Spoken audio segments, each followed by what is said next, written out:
Morning बच्चों। पिछले video में मैंने आपको 9th का 6.2 के 2 क्वेश्चंस करवाए हुए थे। अब 6.2 के लास्ट के 2 क्वेश्चंस बचे हुए हैं जो आज मैं इस वीडियो में कवर करूंगा। आपको इसमें कोई भी अगर समस्या आए तो कमेंट ज़रूर करना। देखते हैं। वैसे मैं अपनी फुल कोशिश करूंगा कि आपको एकदम क्लियर समझ में आए। देखिए क्वेश्चन नंबर 5 में दिया है in figure A B parallel C D, मतलब ए बी पैरेलल आपको सी डी दिया गया है। Angle A P Q is equal to 50, A P Q is equal to 50 and P R D is equal to 127। आपको ये दोनों angle दिए जा रहे हैं। ए पी क्यू मतलब ये बाहर वाला एंगल और पी आर डी मतलब ये बाहर वाला एंगल दिया है। Find the value of X and Y, आपको एक्स और वाई की वैल्यू निकालना है। तो बेटा ध्यान दें, जब ये दोनों लाइन पैरेलल है और ये ट्रांसवर्जल लाइन काट रही, तो ये 50 वाला और ये एक्स वाला अल्टरनेट इंटीरियर एंगल्स होंगे।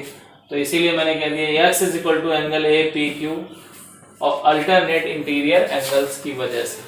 तो एक्स की वैल्यू कितनी आ गई 50। अब आते हैं इन ट्राइंगल पी क्यू आर। अब देखिए इसमें क्यू आर को आगे बढ़ाया गया है, इसलिए बाहर एक्सटीरियर एंगल बना। और याद रखो बेटा, एक्सटीरियर एंगल की प्रॉपर्टी होती है कि एक्सटीरियर एंगल जो होता है दूर के डिस्टेंट वाले एंगल्स 2 एंगल्स के सम के बराबर होता है।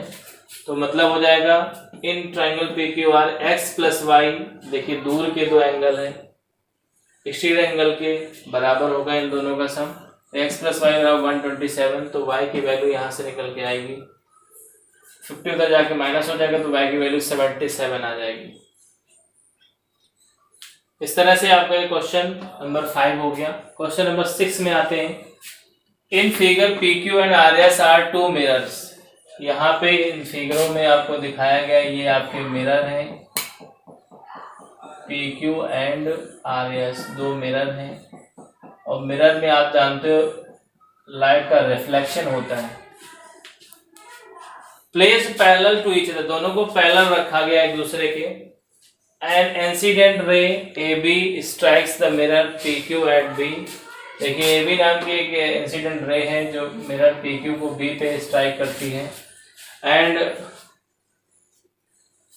BC and the reflected ray moves along the path BC, और इस तरह से reflected ray BC पाथ पे जाती है और RS को C पर स्ट्राइक करती है और रिफ्लेक्ट बैक along CD की दिशा में रिफ्लेक्ट होके चली जाती है। तो कह रहा है prove that AB parallel CD। तो आपको मैं बता दूं, आपको अगर AB पैरेलल CD दिखाना है तो ऐसा तभी दिखा सकते हैं जब इनके या तो ट्रांसवर्जल लाइन जब काटे तो या तो इनके अल्टरनेट इंटीरियर एंगल्स बराबर हो, या तो करेस्पॉन्डिंग एंगल्स बराबर हो, या तो फिर कोई इंटीरियर एंगल्स का सम 180 हो। इन 3 कंडीशंस को अगर हम दिखा देते हैं 3 में से किसी एक को, तो ये दोनों A B parallel C D हो जाती हैं। तो इसी चीज को दिमाग में रखते हुए इसको सॉल्व करेंगे। तो देखिए गिवन जो आपको गिवन है वो अब मैंने लिख दिया P Q parallel R S, R A B strikes P Q at B and R S at C. इस तरह से बोलेंगे, मतलब जो भी लिखना है अपना देख के उससे गिवन लिख देना। और टू प्रूफ में देखते हैं A B parallel C D आपको प्रूफ करना है, A B parallel C D. तो ये टू प्रूफ हो गया। तो इसके लिए आपको कंस्ट्रक्शन करना पड़ेगा, क्योंकि रिफ्लेक्शन ऑफ लाइट में आपने पढ़ा था कि जहां पे लाइट गिरती है मिरर पे उस जगह नॉर्मल खींचा जाता है। नॉर्मल के अनुसार ही इंसिडेंट एंगल और एंगल ऑफ रिफ्लेक्शन दोनों सेम होते हैं। तो उस कंडीशन को फॉलो करते हुए हमें ये करना है। तो जरा देखें, जैसे ये, तो यहाँ पे हम क्या करेंगे, पी क्यू पर एक नॉर्मल बी एम खींचेंगे और आर एस पर एक नॉर्मल सी एन खींचेंगे। तो यहाँ पे देखो यही बात लिखा है, draw normals B M and C N on P Q and R S, ऐसे लिखना पड़ेगा। जब हमने ये नॉर्मल खींच दिए तो हम जानते हैं angle of incidence is always equal to angle of reflection. तो यहाँ पे A B M is equal to angle C B M हो जाएगा, दोनों को एक्स मान लेंगे, एंगल ऑफ रिफ्लेक्शन है इस वजह से। Angle of reflection is always angle of incident, angle of incident. या यहाँ पे लिख दो सीधा लॉ ऑफ रिफ्लेक्शन से, लॉ ऑफ रिफ्लेक्शन, ये भी लिख सकते हो। इसी प्रकार तो इस तरह से दोनों एंगल बराबर हो जाएंगे, दोनों को एक्स एक्स मान लेंगे। इसी प्रकार बी सी एन इसमें आ जाए, बी सी एन और डी सी एन दोनों ये भी ऐसे ही बराबर हो जाएंगे लॉ ऑफ रिफ्लेक्शन से। अब देखिए, अब बी एम पैरेलल हो गया सी एन, तो बी एम चूंकि पैरेलल लाइंस के बीच में जब परपेंडिकुलर खींचे जाते हैं, वो परपेंडिकुलर हमेशा इक्वल एंगल दोनों से बनाते हैं।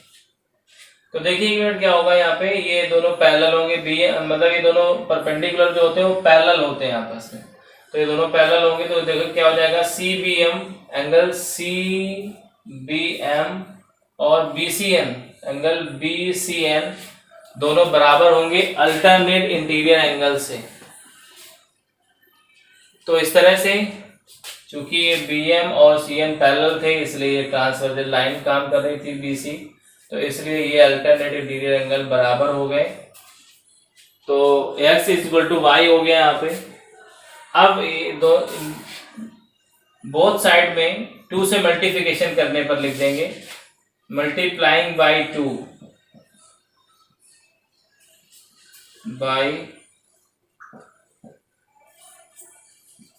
बाई 2 ऑन बोथ साइड्स, ऐसा लिखेंगे। तो ये 2x इक्वल टू 2y हो जाएगा, और 2x की जगह पे हम लिख सकते हैं पूरा एंगल ABC, और 2y की जगह लिख सकते हैं एंगल BCD।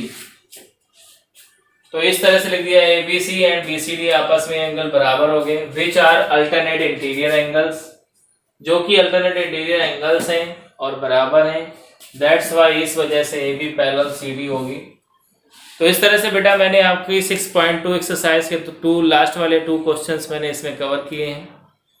आप लोग मेरे वीडियोज को शुरू से लेकर अंत तक देखें, और अगर कोई समस्या आती है तो कमेंट जरूर करें।